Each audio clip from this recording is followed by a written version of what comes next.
ఆరోగ్యశ్రీ పేదవాడి ఆరోగ్యానికి ఎంతగానో భరోసానిచ్చినటువంటి పథకం ఆరోగ్యశ్రీ. మరి ఆరోగ్యశ్రీ మనం చూసినట్టయితే ఉన్నటువంటి ఆరోగ్యశ్రీని మనం మెరుగులు దిద్ది 3257 ప్రొసీజర్లకి మనం తీసుకువెళ్ళాం. అలాగే నెట్వర్క్ హాస్పిటల్ యొక్క సంఖ్యని కూడా గతంలో ఎన్నడూ లేనటువంటి విధంగా మనం పెంచడం జరిగింది. 5 లక్షల వరకు వర్తించేటువంటి లిమిట్ ఉన్నటువంటి మరి ఆరోగ్యశ్రీని 25 లక్షల వరకు కూడా మనం పెంచి తీసుకువెళ్ళటం జరిగింది.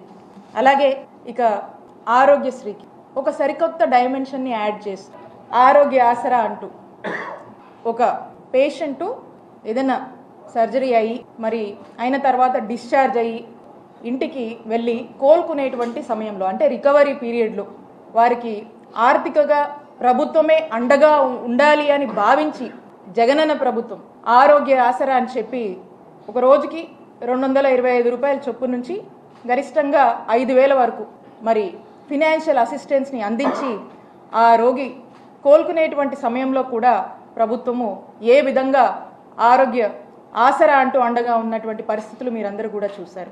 మరి ఇప్పుడు అలాంటి గొప్ప ఇనిషియేటివ్స్ అలాంటి గొప్ప నోవెల్ స్కీమ్స్ని ఏదైతే జగన్మోహన్ రెడ్డి గారు తీసుకొచ్చారో అవేవి కూడా మరి ఇప్పుడు మనకు పూర్తి స్థాయిలో కూడా మనం చూసినట్టయితే ఏ మాత్రం కూడా పట్టించుకోకుండా నిర్లక్ష్యం వహిస్తున్నటువంటి కూటమి ప్రభుత్వాన్ని మనం చూస్తూ ఉన్నాము.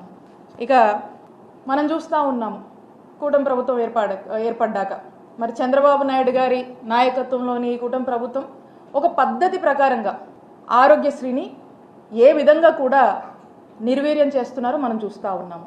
ఆరోగ్యశ్రీ బదులు ఆరోగ్యశ్రీ అసలు అవసరమే లేదని ఏవో ఇన్సూరెన్సు స్కీమ్లని ఏవో పాలసీలని ఒక పద్ధతి ప్రకారం మనం చూస్తున్నట్టయితే ఆరోగ్యశ్రీని అనారోగ్యశ్రీగా మార్చేస్తున్నారు. ఇక ఆరోగ్య ఆసరాన్ని ఏమాత్రం కూడా పట్టించుకోవట్లేదు, ఊసేలేదని చెప్పొచ్చు. ఇక నెట్వర్క్ హాస్పిటల్ల పరిస్థితికి వస్తే చెల్లించాల్సినటువంటి పెండింగ్ బిల్స్ ఏమాత్రం కూడా చెల్లించడం లేదు. ఇక ఫ్యామిలీ డాక్టర్ ప్రోగ్రామ్ మీ అందరికీ కూడా తెలుసు.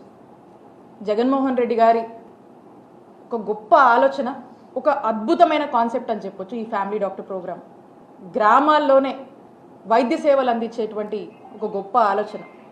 అవసరమైన ప్రతి ఇంటికి కూడా గవర్నమెంట్ డాక్టర్ వెళ్ళి ఆ ఇంట్లోనే వైద్య సేవలు అందించేటువంటి ఒక గొప్ప ప్రోగ్రామ్ ఈ ఫ్యామిలీ డాక్టర్ ప్రోగ్రామ్. మరి ఈరోజు చూస్తుంటే ఇక ఈ ఫ్యామిలీ డాక్టర్ ప్రోగ్రామ్ కూడా ఏమాత్రం కూడా ఈ కూటమి ప్రభుత్వం పట్టించుకోనటువంటి పరిస్థితి.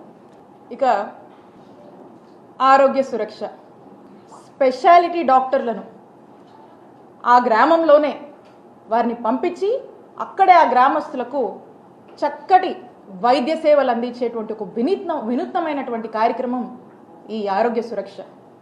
మరి ఈ కార్యక్రమం ఊసేలేదు.